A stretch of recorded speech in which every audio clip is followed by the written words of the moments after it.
Hello students, welcome to my channel. இப்போ என்ன பார்க்குறோன்னா 12th accountancy chapter 2ல illustration 13 பார்க்குறோம்.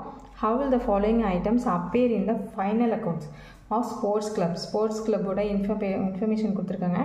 இது எப்படி ஃபைனல் அக்கௌண்ட்டில் அப்பியர்ஸ் ஆகுது அப்படின்னு பார்க்க போகிறோம். ஓகேவா? ஸ்டாக் ஆஃப் ஸ்போர்ட்ஸ் மெட்டீரியல், அதாவது ஓப்பனிங் ஸ்டாக் கொடுத்துருக்காங்க.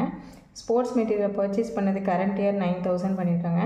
Sale of old sports material current year வந்து 500 கொடுத்துருக்காங்க. அப்போ stock of sports material closing கொடுத்துருக்காங்க. இது என்ன பண்ணுவோம், ஃபஸ்ட்டு இன்கம் அண்ட் எக்ஸ்பெண்டிச்சர் போடுவோம். இன்கம் அண்ட் எக்ஸ்பெண்டிச்சரில் வந்து டெபிட் சைடு தான் வரும், ஸ்போர்ட்ஸ் மெட்டீரியல் பர்ச்சேஸ்டு. அப்போ opening stock plus purchase minus closing stock, இதுதான் ஃபார்மெட்டு. அதை பண்ணிவிட்டு நெக்ஸ்ட் வந்து சேல் ஆஃப் ஸ்போர்ட்ஸ் மெட்டீரியல் எங்கே வரும், சேல் பண்ணது எல்லாமே இன்கம் சைடு வரும். ஏன்னா நமக்கு கேஷ் வருதுல, அதனால் இன்கம் சைடு வரும். ஓகேவா?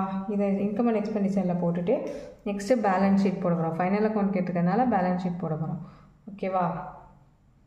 வாங்க சம் போடலாம்.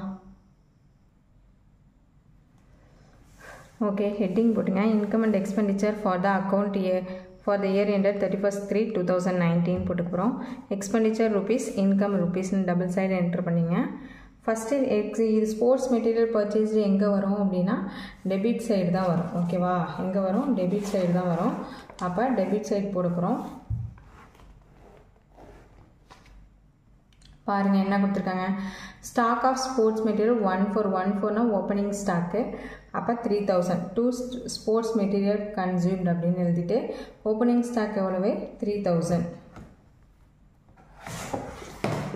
Opening stock 3000. நெக்ஸ்ட்டு அதுலேருந்து பர்ச்சேஸ், இது format. Opening stock plus purchase minus closing stock, இது ஃபார்மேட். பர்ச்சேஸ் எவ்வளோ பண்ணியிருக்காங்க, 9000. அப்போது ரெண்டுத்தையும் ஆட் பண்ணிங்கன்னா 12,000 வரும்.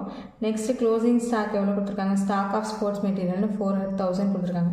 அப்போ 4,000 வந்து லெஸ் பண்ணிட்டா 8,000. இதுதான் வந்து ஸ்போர்ட்ஸ் மெட்டீரியல் கன்சியூம் பண்ணியிருக்குது.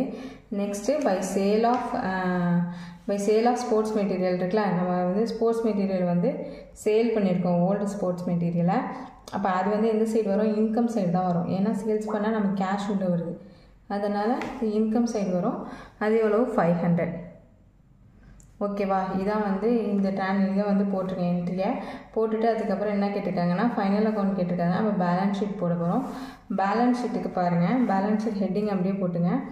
Balance sheet as on 31st March 2019. அப்போது என்ன பண்ணணும், பேலன்ஸ் ஷீட்டுக்கு credit side asset rupees, liabilities rupees அப்படின்னு சொல்லிட்டு போட்டுங்க. போட்டுட்டு இதில் எந்த இன்ஃபர்மேஷன் வந்து பேலன்ஸ் ஷீட்டில் வரும், எதுவுமே வராது. இதெல்லாம் ஃபிக்ஸட் அசெட்டே கிடையாது, அதனால் வராது. Next stock of closing stock மட்டும் தான் வரும். அப்போ ஸ்டாக் ஆஃப் ஸ்போர்ட்ஸ் மெட்டீரியல்னு சொல்லிட்டு அசெட் சைடு என்ன பண்ணுறீங்க, இந்த ஸ்டாக் ஆஃப் ஸ்போர்ட்ஸ் மெட்டீரியல் 4,000 வந்து பேலன்ஸ் ஷீட்டில் கொடுத்துட வேண்டியதான். ஓகேவா? அவ்வளோதான் சம்மெல்லாம் ஈஸி தான். ஒர்க் அவுட் பண்ணி பாருங்கள். புரியலைன்னா கமெண்ட் செக்ஷனில் கமெண்ட் பண்ணுங்கள். தேங்க்ஸ் ஃபார் வாட்சிங்.